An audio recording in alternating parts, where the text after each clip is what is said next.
Hits are fine if you're stacking up on double game week players. Welcome to my new YouTube channel. Today we're going to be talking about game week 34. This is our preview. Now it promises to be an exciting game week. Not only are loads of teams playing twice, we always like doubles, but it's 4 of the best attacking teams in the league playing twice. So yeah, Brighton, Liverpool, City, United. You need double or triple from every single one of these teams, in my opinion, this week. And it's okay if you need to take -4s or -8s to get there, because some of these teams double again anyway, and they promise to return big, I think, in game week 34. All of these 4 teams I'm expecting big points from. So look, let's run through them. Look, first up, let's look at the fixtures. So Brighton have 2 home games, Brighton versus Wolves and Brighton versus United. Look, Wolves, I think, could be a high ceiling game, but Man United now want payback. And look, if Brighton win both these, you wouldn't be surprised, despite them losing away to Forest. Big games ahead for Brighton, I think. Liverpool are scoring goals for fun. They're starting to win games. Are they looking comfortable? I'm not so sure they are. They're still conceding goals. I don't think that matters. We're buying Liverpool attackers, or we're buying Trent for his attacking returns. And Spurs and Fulham at home, 2 great games. I like backing Liverpool at Anfield, especially of late. Man City go to Fulham and then they host West Ham. 2 good games. Like, every game's, Pep will be telling his team, every game's a cup final. Let's win this league sooner rather than later. High ceiling games there for Man City. Is Haaland enough? No, I don't think he is in that fixture. We'll talk more about City assets later. And then United, Villa and Brighton, possibly the most difficult combination of fixtures there. The way Villa have been playing, very good. Villa have a little bit more of a rest before that game as well. And then going to Brighton's not easy. Still, I'll expect points from the likes of Rashford. So look, it's interesting when we look at these combinations, because Liverpool and City both have 3 Premier League games in the space of 6 days. So will we see rotation? I'm not sure we'll see mass rotation in terms of starting 11. I think we'll see players coming off and minutes managed during games. So game state is going to be so important. So could Haaland come off at half time if they're cruising 3-0? Yeah. Could Salah come off at 60 if they're cruising 3-0? Absolutely. And what we've seen in recent weeks with Jurgen Klopp, especially that front 3, Gakpo, Jota and Salah, it's picking itself. And I think they'll start both games in the double, that front 3. But what we saw midweek was Jota coming off at 60. What we saw last weekend was Gakpo coming off at 60. We won't always see 90 minutes from these guys, but I don't think that matters. And often when these players are being subbed, it's once they've scored a couple of goals anyway, i.e. the team has scored goals. And I think we'll see very similar at City. So I'm not too worried about fixture congestion for starts from my FPL assets. Look, if you're buying someone like a Mahrez, then maybe you need to be. I want to compare these Liverpool attackers because we're all flocking towards Liverpool for obvious reasons. And if you watched my stream a couple of days ago, my Game Week 33 preview, we did a little bit of talking tactics on Liverpool. And I think West Ham absolutely showed that. Like, Trent is becoming very close to essential, in my opinion. But I want to focus on the 3 attackers, because Klopp has said these 3 are picking themselves at the moment. It's all about the work they're doing off the ball as well as on it. And Gakpo, Jota and Salah all give a very different FPL option. Salah's perhaps the most reliable but super expensive. Jota's a forward option, mid-priced. Gakpo, you get a number 9, albeit someone that drops deep fairly often, but still a number 9 who's listed as a midfielder. We won't get that next season. 5 points for a goal, the clean sheet point as well. But look, let's look at the numbers. So let's compare minutes, expected goal involvement, the goals and assists combined, the actual returns, the penalty area touches, and the points they've got. Now, this is all in the last 4 game weeks. Now, why have I taken a 4 game week sample size? It's very simple. These are the last 4 games in the Premier League that they've all started together. So this was the front 3 going into all 4 of these fixtures. If we go back 5 games, that wasn't the case. So in these 4 games, the good news is they're all returning. Like, Gakpo's at 3, Jota 5, Salah 4 returns. In terms of minutes, I mentioned Gakpo and Jota will sometimes come off early. Salah has played every minute in those 4 games. So Salah, we know the most reliable. Now, the expected goal involvement, if you take off penalties, Jota's actually highest at 3.5. But if you include that penalty missed at 0.78 pen, Salah 4.04. So again, impressive. And look, Gakpo's numbers a little bit weaker here, and it does potentially put me off because he's not quite got the same level of goal involvement. And when we look at the returns, it's similar. You know, Jota and Salah outperforming Hakpo. And then penalty area touches is always a metric I like. And look, some of these, you can pull out any metric you like. I've taken these off Scout's website. I like penalty area touches because I want to see my attackers in and around the box when they've got higher chance of scoring goals. And then when they get those chances, they're often bigger chances if they're in the box, right? Well, Hakpo's at 20, Jota 23.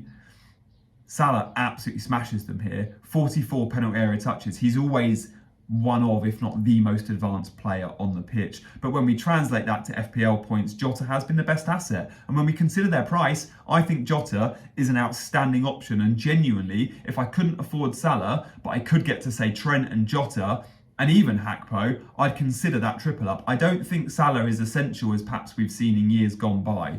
I'm going to very likely this week have Jota and Salah and Trent, and I think Liverpool have been that good at the moment. When we consider those fixtures, Spurs at home, Fulham at home, even more reason I think to fully commit to Liverpool. Because even beyond that, the fixtures look quite good. They only have this one double game week in 34, unlike say United or City or Brighton that will have other double game weeks. But the fixtures still look good for those single game weeks, and Jurgen Klopp will be telling this team they can still get Champions League football. So look, after that double, in 35 they play Brentford and then Leicester and then Aston Villa and then Southampton.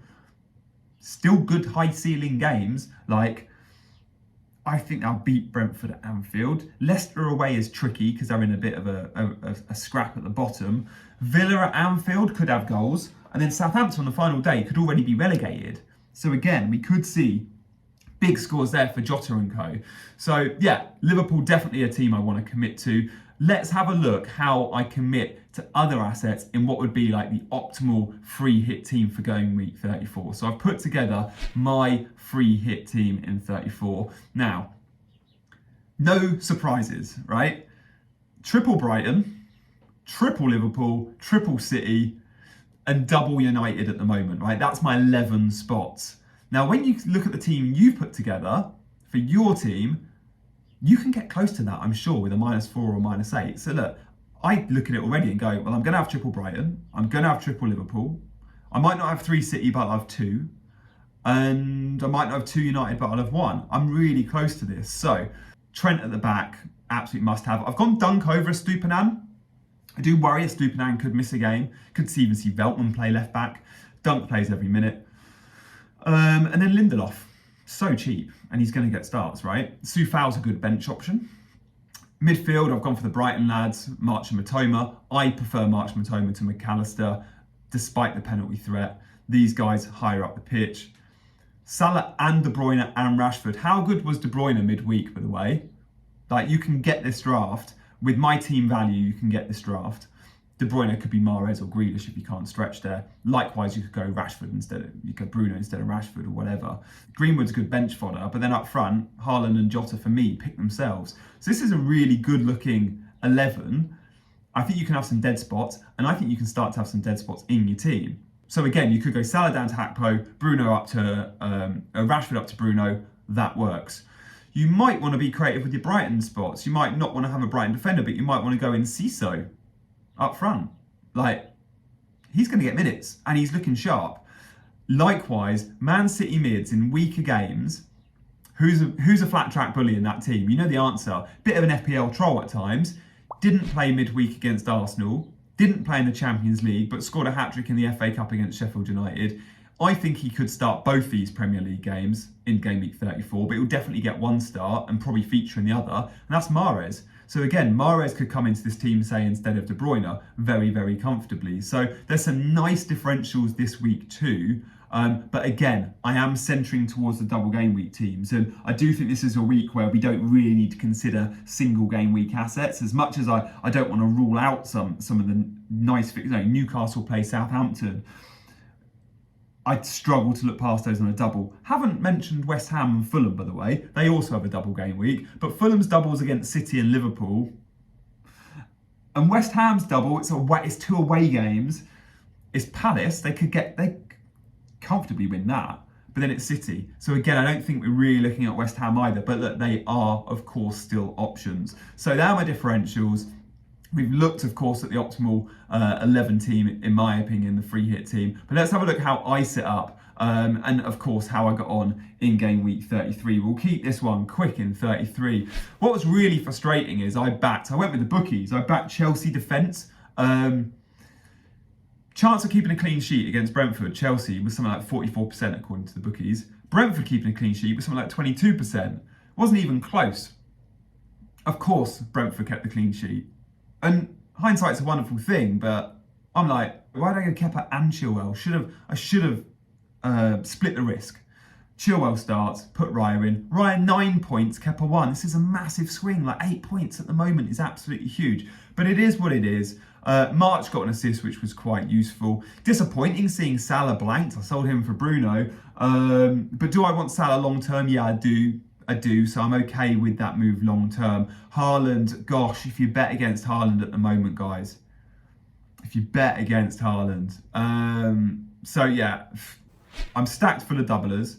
I've not made a transfer, but I am set, right? I'm going to be making 2 transfers. Now, Ake is likely to be out. Guardiola has said it like we hope he'll be back for Real Madrid. Well, the Real Madrid games come after 34 and after 35. Thanks. Ake has scored me 0 points since bringing him in I think game week 31. So Ake is going to make way for Trent, and Harry Kane's going to make way for Jota. That then gives me 9 doublers plus Trippier plus Raya, who both have good fixtures, in a -4. I've got the exact funds to also go Raya out and Ederson in, and I'm very, very tempted. Now, I've spoken about Man City defence and how good they are and how I want a Man City defender. But with rotation and precious spots, I don't know how I accommodate a Man City defender. No, I'm buying Trent for Ake. Like, who would you sell? I'm not selling my Newcastle assets or Stupinan. I could sell Chilwell, but again, like he's good. You need bench options, and I think Chilwell will be a bench option until he has a really good fixture or plays a double. So I'm like, well, Ederson makes sense. I've said all season, like, I hate Ederson as an FPL option. Like, it's a 6-point ceiling. But at the moment, I'll take those 6 pointers. And yeah, he has been conceding late on in games often, but I feel like I'm going to get plenty of clean sheets. And he is cheap. I think he's 5.4. Like, I don't think we've ever seen Ederson so cheap. So I might take a -8 and bring Ederson in, but I'm definitely taking a -4. Trent and Jota in. If I do take the -8, it'll be 10 players playing twice. Through appearance points alone, I can kind of justify those 4-point hits. And then I'm well set. Like, 35 is a single game week, and then 36 for the doubles. Again, I'm well set. I can bring in an extra Newcastle player, and Newcastle and Brighton, the 2 teams doubling. And then in 37, don't forget, Man City double again.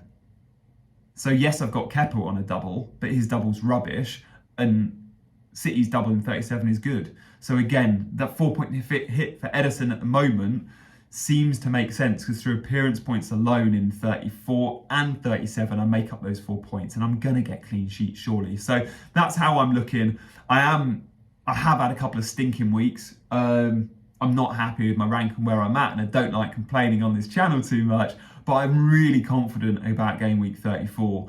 And I've been prepping for this game week for a while, and I hope you guys are going to have juicy green arrows, and I hope I have a juicy green arrow. So look, fingers crossed. But I think that's probably all we've got time for this week. Guys, before I leave you though, I just want to mention, like, all the comments on this channel, I go through everyone and I reply to everyone. So thank you so much for supporting the channel. And often when you're leaving comments, you're going, yeah, I need to like this guy's channel and definitely want to subscribe. So if you want to do those 2 things as well, then please do. But for now, guys, I'll see you next week. Good luck, go well, and probably be boring in Captain Haaland, because it seems to work every week.